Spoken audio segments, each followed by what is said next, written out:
Hello मित्रांनो, माझ्या ब्लॉगमध्ये आपले स्वागत आहे. तर आज मी व्हिडिओ टाकायला लागलो आहे. 4-8 दिवस झाले यूट्यूबवर व्हिडिओ काय टाकणं झालं नाही, कारण का तर माझ्या मुलीचा बड्डे असल्यामुळं मी काही व्हिडिओ टाकला नाही. तर मग मी बड्डेच्या तयारीमध्ये होतो, कामाला गेलो होतो, 2-3 दिवस काम केलं होतं. मग पैसे आले होते, म्हणलं आता मुलीचा बड्डे करावा लागेल. म्हणलं 12वा बड्डे होता, तर 1 किलोचा केक आणला होता मी. 1 किलोचा केक आणल्याच्या नंतर पुन्हा ती तसली मेणबत्ती आणली, पुन्हा ती तसलं उडवायचं आणलं, ती चिट्ट्या उडत्यात तसलं एक आणलं होतं. तर हे सगळे तयारीत होते बड्डेच्या, माझ्या मुलीच्या बड्डेचा. तर हे हॅपी बड्डेचं नाव बी आणलं होतं मी, सगळं तयारी केली होती. तर 12वा बड्डे होता माझ्या मुलीचा. तर मुलगी लई खुशी होती, तिचा बड्डे असल्यावर लई खुश असते ती.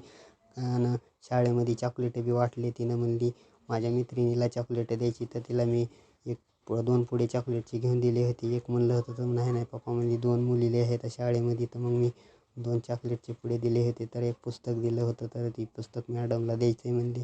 मग पुस्तक हे दिलं होतं मॅडमला. तर मग इथं तयारी चालायला लागली होती जोरात बड्डेची. तर बड्डेची तयारी अशी चालू झाली ती की बाहेर पाऊस फुल चालू होता, तरी पण सगळे घरात म्हणजे पाहुणे रावळ्याला काय बोलावं तेवढं जमलं नाही या बड्डेला.